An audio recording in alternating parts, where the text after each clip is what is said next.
Welcome to the Chronological One-Year Bible, June 5th. Today's reading is 1 Kings chapter 11, verses 1 through 43, 2 Chronicles chapter 9, verses 29 through 31, and Ecclesiastes chapter 1, verses 1 through 11.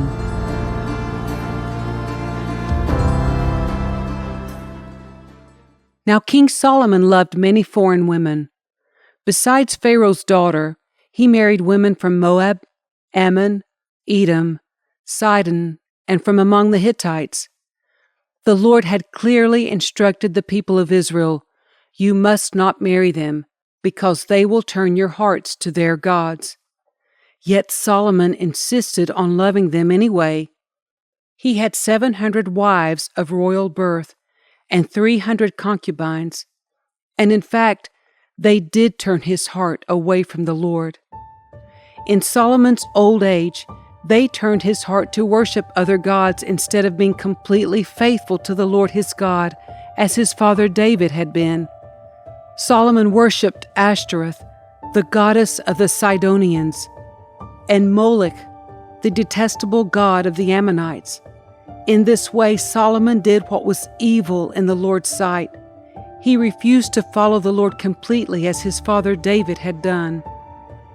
On the Mount of Olives, east of Jerusalem, he even built a pagan shrine for Chemosh, the detestable god of Moab, and another for Moloch, the detestable god of the Ammonites.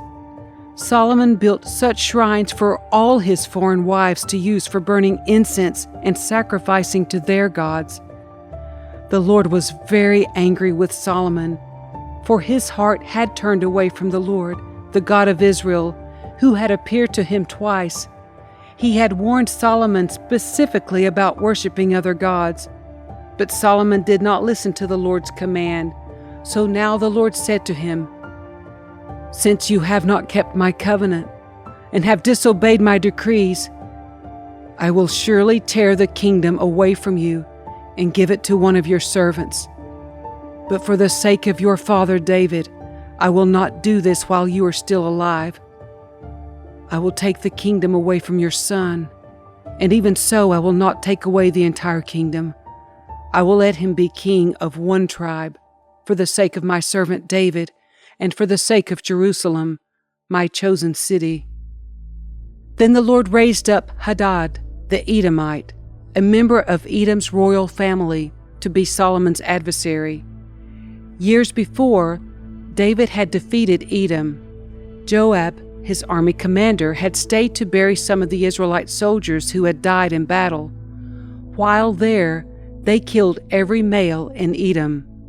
Joab and the army of Israel had stayed there for 6 months, killing them. But Hadad and a few of his father's royal officials escaped and headed for Egypt. Hadad was just a boy at the time.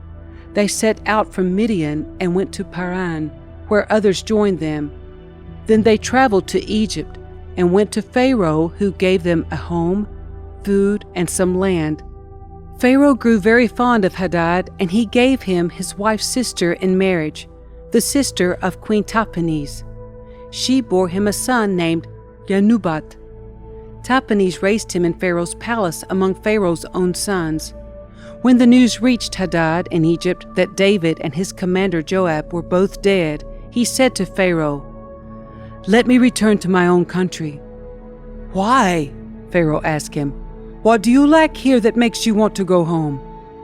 "Nothing," he replied, "but even so, please let me return home." God also raised up Rezon, son of Eliadad, as Solomon's adversary. Rezon had fled from his master, King Hadadezer of Zobah, and had become the leader of a gang of rebels. After David conquered Hadadezer, Rezon and his men fled to Damascus, where he became king. Rezon was Israel's bitter adversary for the rest of Solomon's reign, and he made trouble, just as Hadad did. Rezon hated Israel intensely and continued to reign in Aram. Another rebel leader was Jeroboam, son of Nebat, one of Solomon's own officials.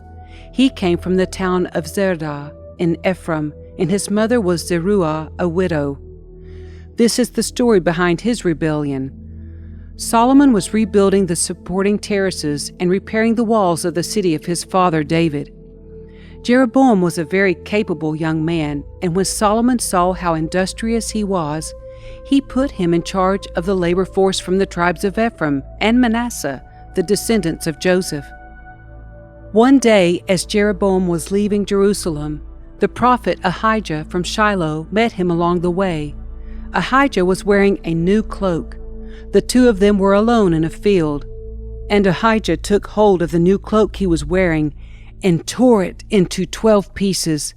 Then he said to Jeroboam, "Take 10 of these pieces, for this is what the Lord, the God of Israel, says. I am about to tear the kingdom from the hand of Solomon, and I will give 10 of the tribes to you. But I will leave him 1 tribe for the sake of my servant David, and for the sake of Jerusalem, which I have chosen out of all the tribes of Israel. For Solomon has abandoned me and worshipped Ashtoreth, the goddess of the Sidonians, Chemosh, the god of Moab, and Molech, the god of the Ammonites. He has not followed my ways and done what is pleasing in my sight. He has not obeyed my decrees and regulations as David his father did. But I will not take the entire kingdom from Solomon at this time. For the sake of my servant David, the one whom I chose and who obeyed my commands and decrees, I will keep Solomon as leader for the rest of his life. But I will take the kingdom away from his son and give 10 of the tribes to you. His son will have 1 tribe, so that the descendants of David, my servant, will continue to reign, shining like a lamp in Jerusalem, the city I have chosen to be the place for my name. And I will place you on the throne of Israel, and you will rule over all that your heart desires. If you listen to what I tell you and follow my ways and do whatever I consider to be right, and if you obey my decrees and commands as my servant David did, then I will always be with you. I will establish an enduring dynasty for you as I did for David, and I will give Israel to you. Because of Solomon's sin, I will punish the descendants of David, though not forever." Solomon tried to kill Jeroboam, but he fled to King Shishak of Egypt and stayed there until Solomon died. The rest of the events in Solomon's reign, including all his deeds and his wisdom, are recorded in the book of the Acts of Solomon. Solomon ruled in Jerusalem over all Israel for 40 years. When he died, he was buried in the city of David, named for his father. Then his son Rehoboam became the next king.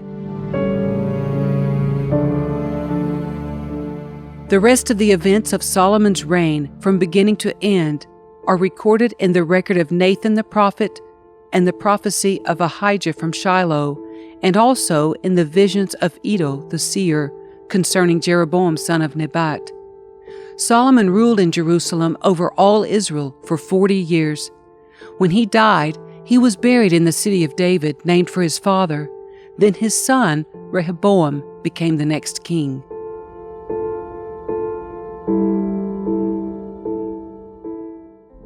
These are the words of the teacher, King David's son, who ruled in Jerusalem. "Everything is meaningless," says the teacher, "completely meaningless. What do people get for all their hard work under the sun? Generations come and generations go, but the earth never changes. The sun rises and the sun sets, then hurries around to rise again. The wind blows south and then turns north. Around and around it goes, blowing in circles. Rivers run into the sea, but the sea is never full. Then the water returns again to the rivers and flows out again to the sea. Everything is wearisome beyond description. No matter how much we see, we are never satisfied. No matter how much we hear, we are not content. History merely repeats itself. It has all been done before. Nothing under the sun is truly new. Sometimes people say, "Here is something new," but actually it is old. Nothing is ever truly new. We don't remember what happened in the past, and in future generations, no one will remember what we are doing now.